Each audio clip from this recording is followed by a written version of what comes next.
Hey, Clay Kias here. I recently restocked my Etsy shop with a bunch of miniature animals on rocks like this one.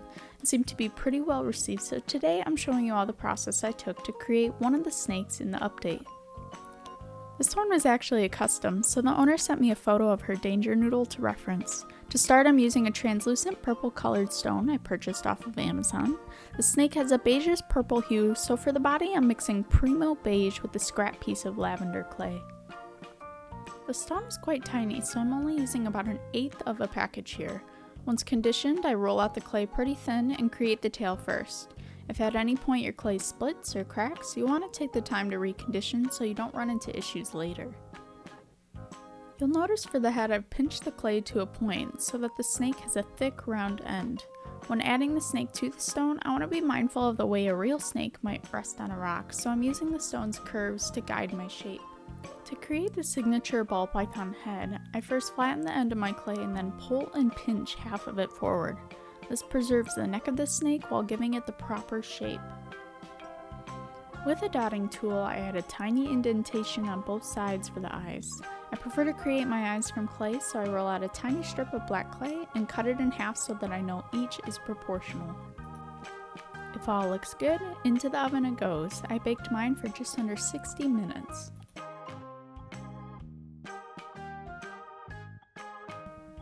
This part's really important. Polymer clay will not stick to your stone, so you have to carefully pull your creation off of it and glue it back down. I'm using E6000 glue to do this. The key here is not to use too much glue or the adhesive may never fully dry. When it's time to paint, I use a variety of beiges and yellows to recreate the snake in the customer's photo.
A few hours after painting, I like to apply a coat of glossy varnish. I'm using Varathane Semi-Gloss here. Allow it to dry and it's complete. Thank you so much for watching. If you found this tutorial to be helpful, let me know in the comments or leave a thumbs up. Subscribing to my channel gets you access to new clay tips, so be sure to do that. I'm not able to show you all the creations I make here, so you can also follow me on social media for more behind the scenes action. That's all for today, but I hope to see you next time for another polymer clay tutorial.